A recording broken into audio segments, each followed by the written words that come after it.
Olá! Seja muito bem-vindo, estou feliz de ter você aqui. Se você ainda não é inscrito no canal, aproveita agora e clica no botão vermelho de inscrição. É rapidinho e você não perde nenhum conteúdo novo. Vamos nessa?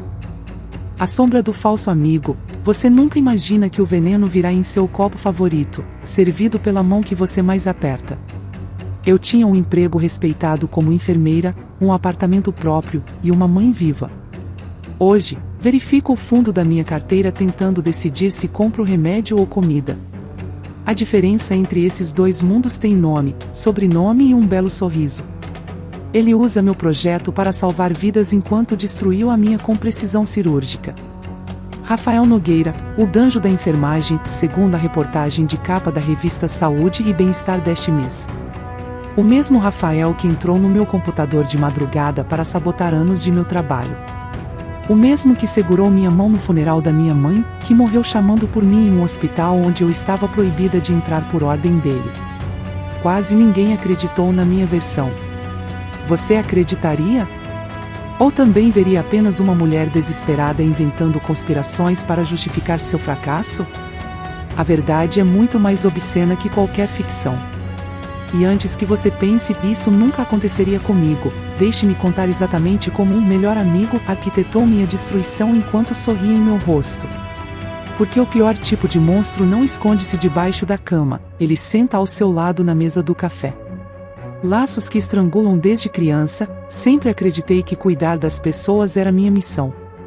Nasci com uma sensibilidade para a dor alheia que me fazia chorar quando via alguém machucar o joelho no pátio da escola. Talvez por isso tenha me tornado enfermeira. Talvez por isso tenha atraído para minha vida alguém que precisava tanto de cuidados quanto de alguém para destruir. Meu nome é Marina Alves. Tenho 32 anos e trabalho na ala oncológica do Hospital Santa Esperança há 8 anos.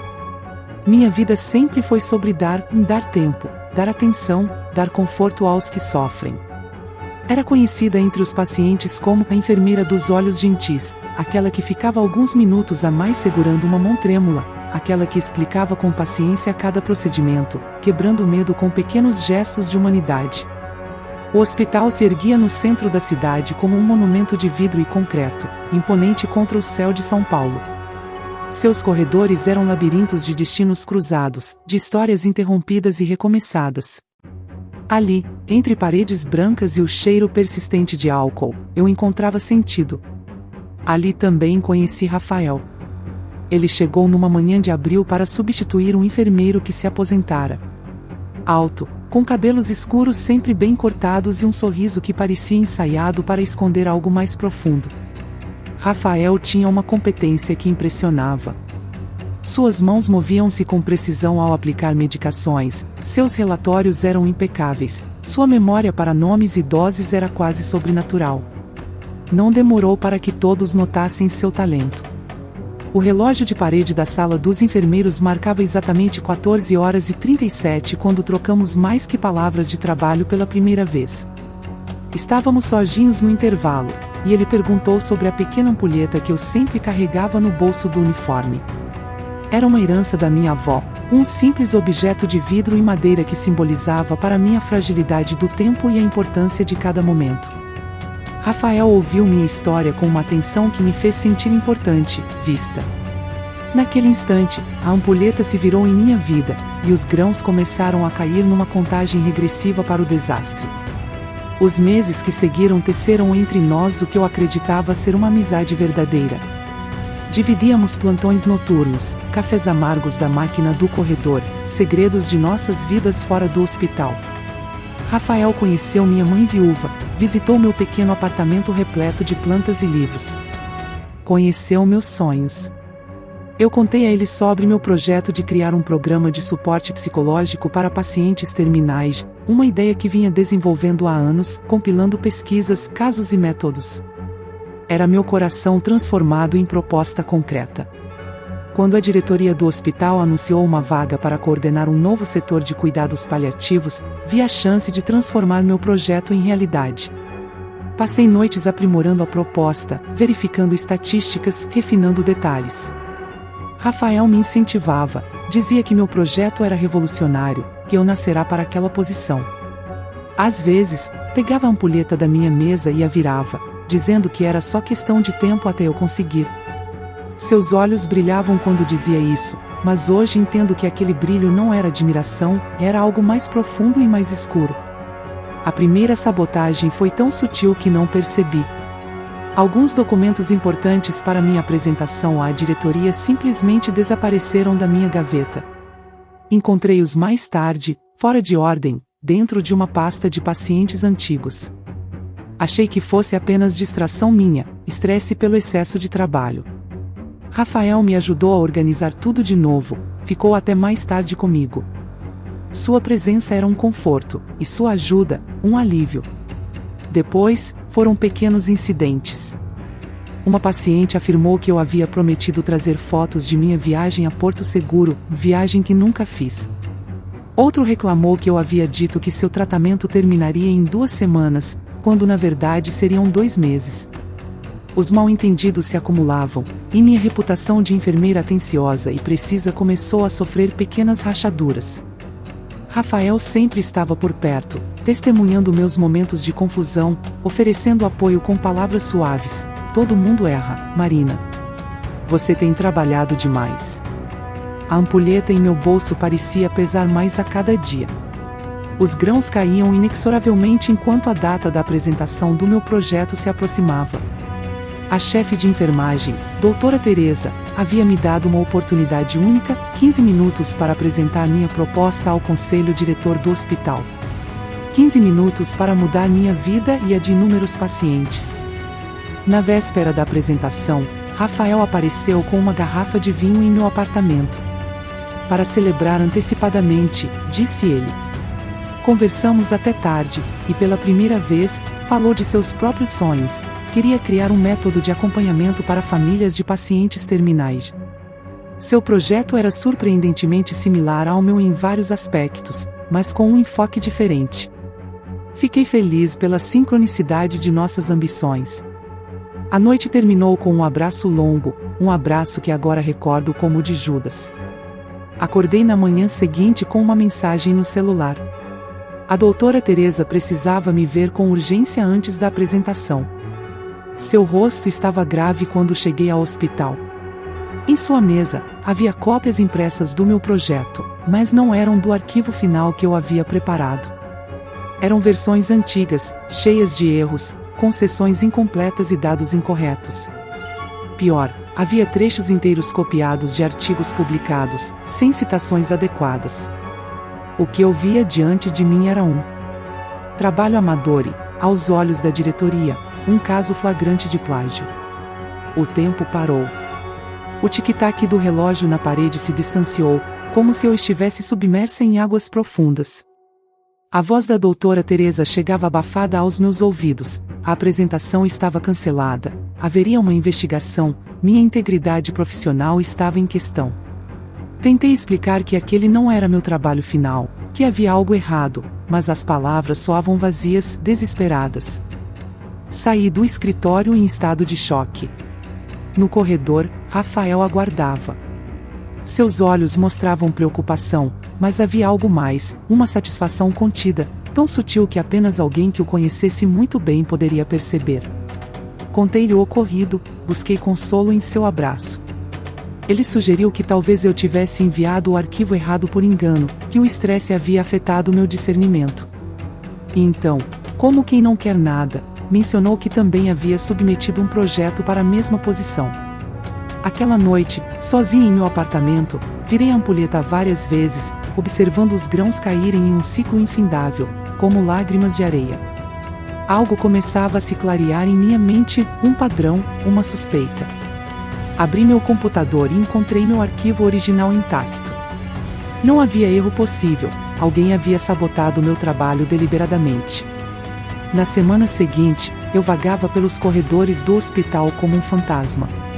Meu nome circulava em sussurros, acompanhado de olhares de decepção. A investigação sobre o suposto plágio seguia seu curso burocrático, mas no tribunal informal dos corredores, eu já havia sido julgada e condenada. Alguns colegas se afastaram discretamente, como se a desonestidade fosse uma doença contagiosa. Os pacientes notavam meu olhar perdido, minhas mãos que agora tremiam levemente ao aplicar medicações. Rafael permanecia ao meu lado. O amigo fiel, o porto seguro em meio à tempestade. Oferecia palavras de consolo, trazia café nos momentos de desespero, defendia-me das acusações veladas. A cada gesto de bondade, eu sentia um alívio momentâneo. Mas à noite, sozinha com meus pensamentos, a desconfiança crescia como uma erva daninha no jardim abandonado da minha alma. Foi numa terça-feira chuvosa que encontrei a confirmação que meu coração já conhecia. Tinha ido ao hospital fora do meu turno para buscar documentos que poderiam ajudar em minha defesa. O setor administrativo estava quase vazio. Apenas a secretária da doutora Teresa, Cláudia, organizava alguns arquivos. Sempre fomos cordiais uma com a outra, mas naquele dia, algo em seu olhar me dizia que ela sabia de algo importante.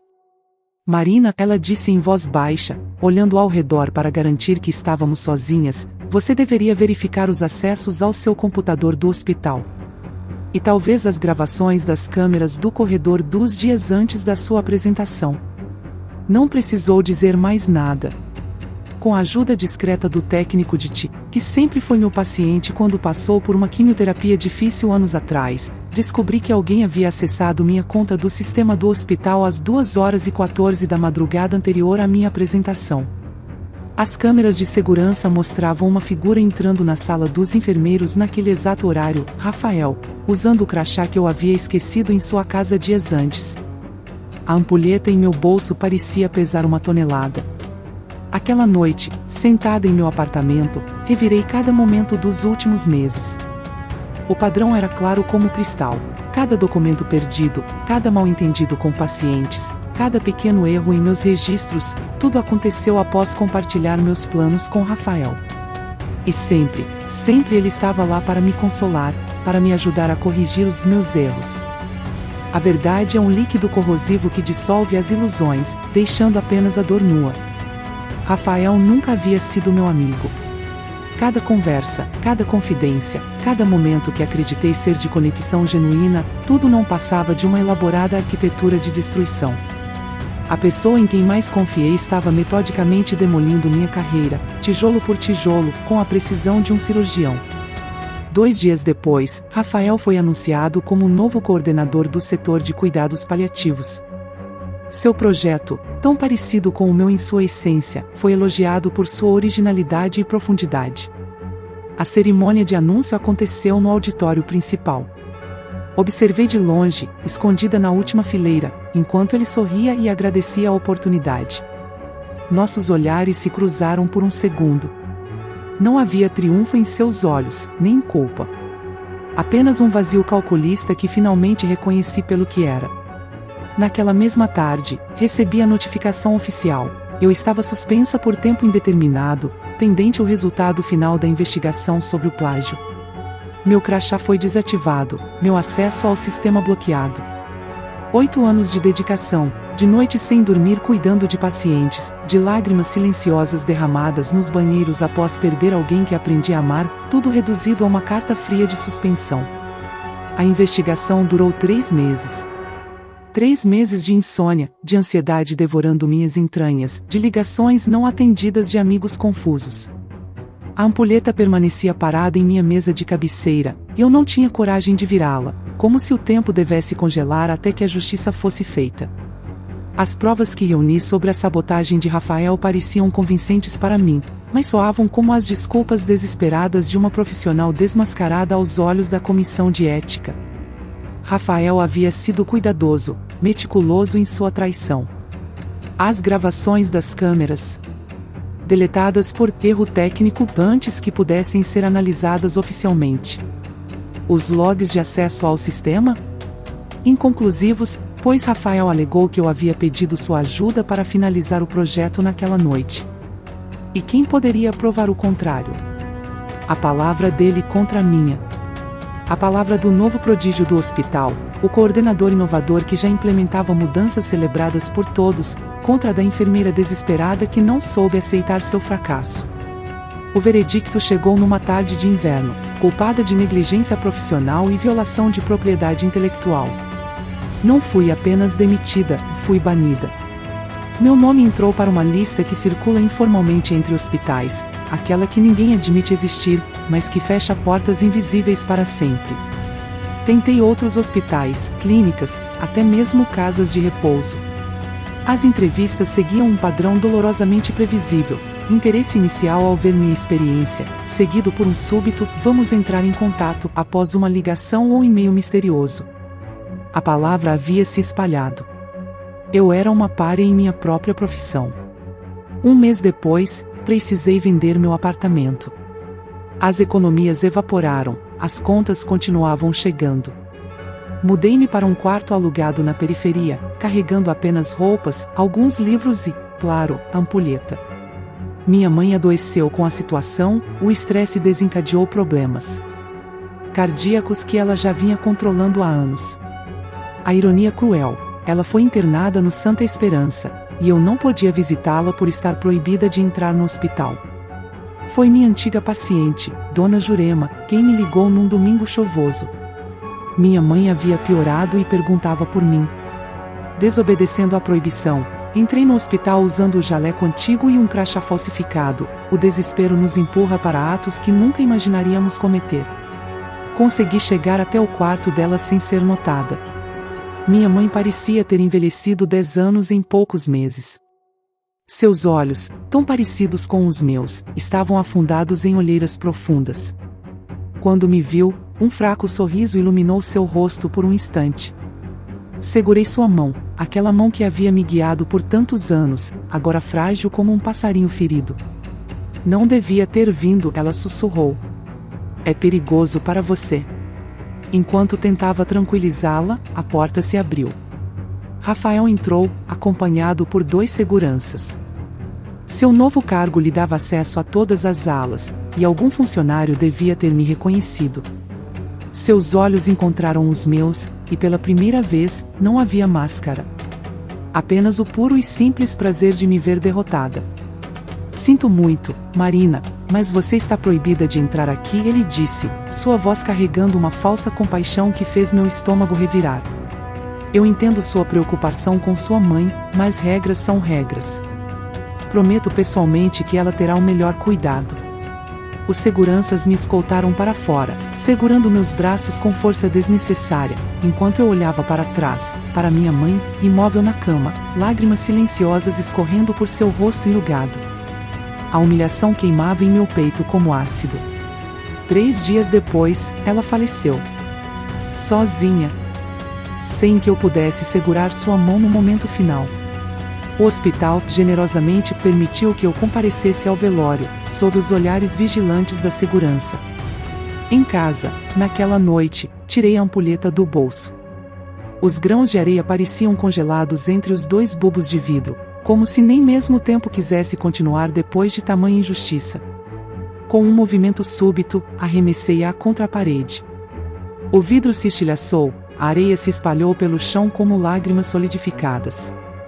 Hoje, 6 meses depois, trabalho como caixa de farmácia no extremo oposto da cidade. Às vezes, clientes entram comentando sobre o maravilhoso programa de humanização do Hospital Santa Esperança, sobre como aquele enfermeiro Rafael revolucionou o tratamento de pacientes terminais. Com o meu projeto. Com minhas ideias. Com minha vida. Guardo comigo um pequeno frasco com alguns grãos da ampulheta quebrada. Não como lembrança de esperança, mas como um lembrete. Um lembrete de que a confiança é o mais frágil dos cristais, e de que os sorrisos mais calorosos podem esconder os corações mais frios. Um lembrete de que, na ampulheta da vida, os grãos sempre caem, implacáveis, indiferentes às nossas dores e às nossas perdas. Alguns dizem que o tempo cura todas as feridas. Talvez. Mas algumas cicatrizes são tão profundas que se tornam parte de quem somos, modificando para sempre o mapa de nossa alma. A traição de Rafael não apenas destruiu minha carreira, ela alterou a essência do meu ser. Onde antes havia confiança, agora existe apenas um vazio cauteloso.